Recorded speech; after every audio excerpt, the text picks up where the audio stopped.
Welcome to Business Incubator, where we're going to discuss some relevant strategies for you to help with life and business. Today we have Larabeth, and Larabeth is a wellness practitioner who works with clients to help them up-level their performance in their personal lives and their business. She holds a bachelor's in complementary medicine. Wow, I don't even know what that is, so I'm going to have to ask her. She is completing her master's of public health with concentration in functional nutrition and has recently started her PhD in natural medicine. Holy shit, she's really qualified here. Her unique blend of traditional training and pursuit of conventional degrees creates an effective practice that benefits her clients through personalized, efficient therapies. That was a lot of big words for an immigrant. It's so hard to pronounce. So thank you for challenging my pronunciation, and welcome to the show, Larabeth. Thank you. I'm so excited about today because what we're going to talk about is mindfulness and herbs for stress relief.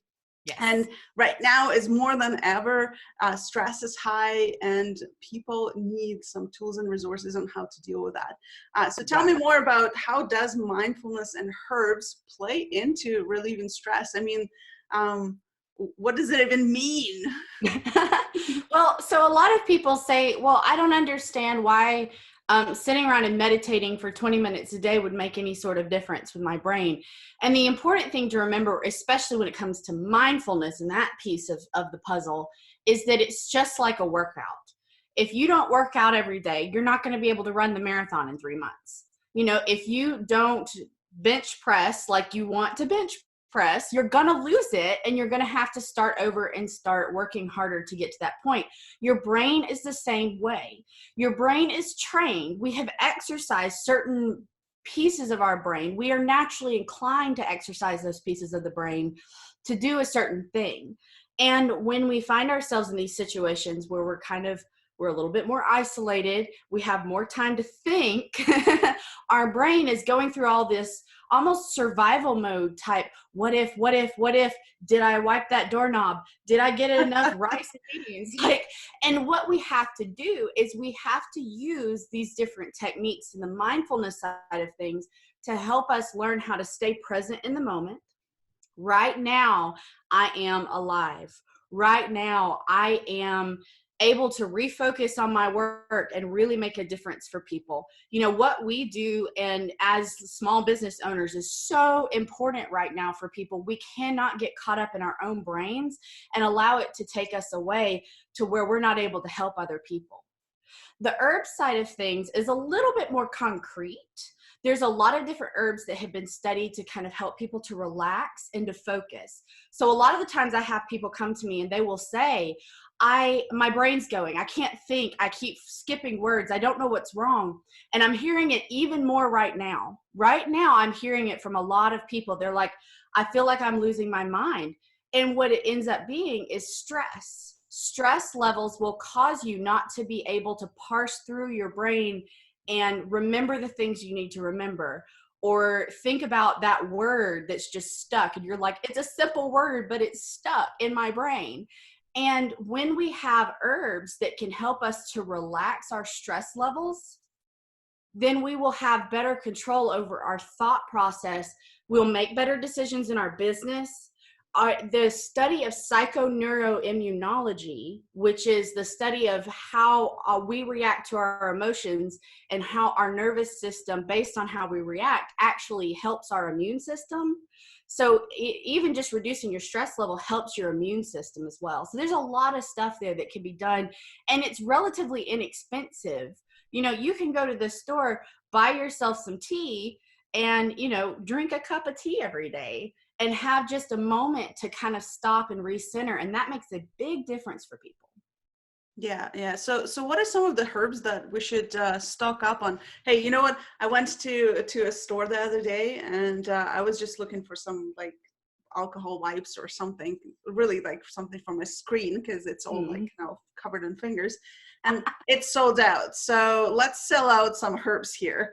There you Where go. can I go, and what herbs should I get and stock up on in order for me to help with that stress level and just boost immunity in general? Well, so first of all, I would consider looking for local people that sell. Right now, especially, it's very important to consider your local people. And a lot of them will have either drop offs where you can just drive up to the store and they'll bring it out to you, or they will ship it to you. And everybody seems to be real reasonable with their prices. If you cannot find somebody local that's doing it, most of the big box stores will have a tea section.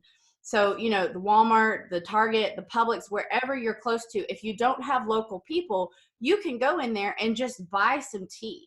If you get it organic, that is a little bit better for you. But I don't want you to stray away from it just because you're like, well, I don't want to have to afford organic. Go ahead and get you some of the regular stuff. It's okay. Just if you can get organic, it's a little bit better. Things like sleepy time tea, calming teas, they're pretty good to label if you're just going and getting a box. Digestive support teas, if you find yourself having you know, indigestion or your stomach feels funny when you're having stress, having the digestive support teas or the peppermint teas are very important. Now, some of the herbs, if you're looking to just go buy herbs, lavender, elderflower. I know everybody talks about elderberry being great for immunity, but elderflower is not only good for an immune boost, it is also very good for a relaxation. Peppermint is very good both from the relaxing standpoint and from the digestive system and what we can be doing there. Of course, elderberry can be very good, but a lot of the times I tend to lean people more towards maybe some of the flowers and things. Jasmine is fantastic. Calendula is amazing. There's all kinds of different options out there.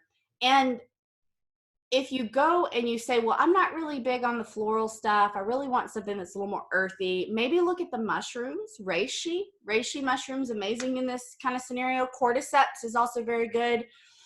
Cinnamon is fantastic. Really and truly, just getting more plants into your system right now is going to make a big difference. So don't necessarily say, well, I can only do cinnamon and lavender because that's what Larabeth said. Go on and try any kind of herb that you think you might be interested in that is sold in tea form. Oh, wow. That's amazing. I never thought about actually exploring different teas. So I'm definitely going to be doing that. And I know we have a whole storage full of different teas that we haven't opened yet. So we'll be digging in. So really what you're saying is just about every herb is going to have some kind of benefit. And it's just a matter of finding something you love and you Exactly. enjoy drinking. When you are taking it in tea form, you're not going to be getting, you know, some people are like, ooh, well, if I have any kind of licorice, that's going to mess my blood pressure up. When you look at the studies for licorice, you have to intake a lot of licorice to get those kinds of results. Okay. So, you know, and kava is one of those things that if somebody is on a benzodiazepine, they're on Ativan or something like that, you may want to get away from kava or damiana. But other than that, for the most part, a lot of herbs are extremely safe in tea form. You're not going to have to worry about contraindications with the different medications and things that people are taking. And there's a lot of evidence out there. This is not just hippy dippy. I love to get in the dirt and play around. I mean, I do, but it's not just hippy dippy. There is evidence out there that they have done studies. And we, of course, that's part of what I push for is more studies so we can understand better how this is working. And a lot of my corporate clients, they're just like, adding the cup of tea in the afternoon has made such a difference for that last few hours of day of, you know, time at work. Normally by, you know, 2 or 3 o'clock, you're just like, eh. With this kind of stuff, you really can kind of push yourself a little further without feeling like you're stretching your limits. Yeah. So Larabeth, what are some of the things besides meditation that we can do on a daily basis, I guess, for encouraging that mindfulness? Because I know meditation is a very common one. A lot of people talk about it, but is there anything else?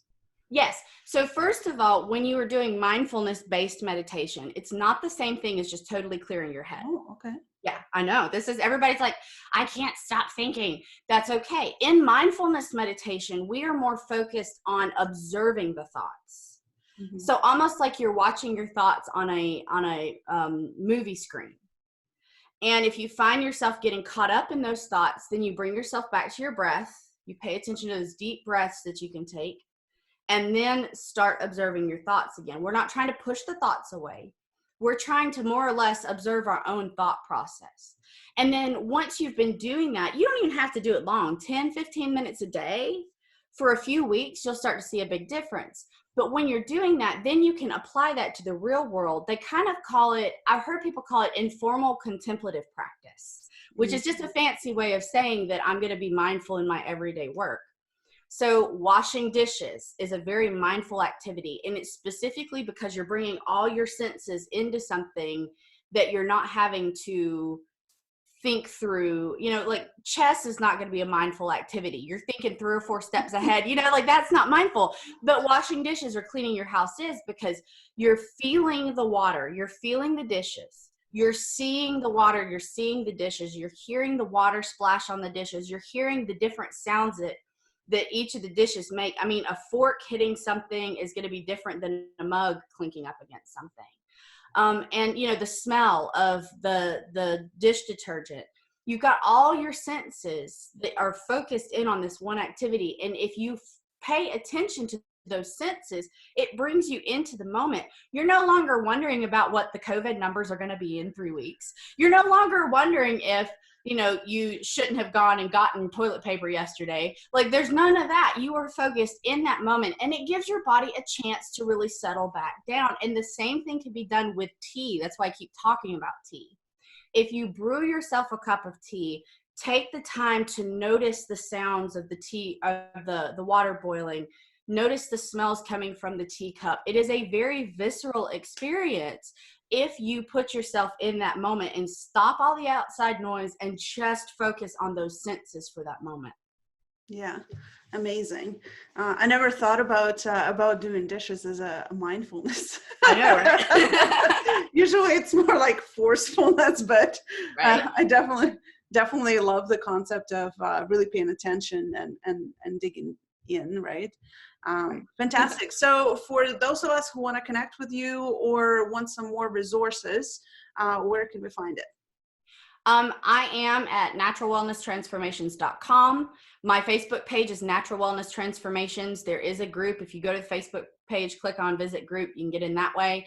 I really encourage people to check out the podcast. I've been doing, a matter of fact, I did an interview with a herbalist friend of mine who was on the Japanese cruise ship, the cruise ship that was outside of Japan. Yeah, Diamond Princess, I think was the one. And she talks about some of the warming herbs like ginger and cinnamon and some of the cool things on that front. So you can go to naturalwellnesstransformations.com, click on podcast, and check out those episodes. Fantastic. Thank you so much for sharing your wisdom, Larabeth. It was so exciting to talk about downsizing the stress that we're going through. And I'm looking forward to checking out your podcast. Again, Thank you for being here. Thank you. See you soon.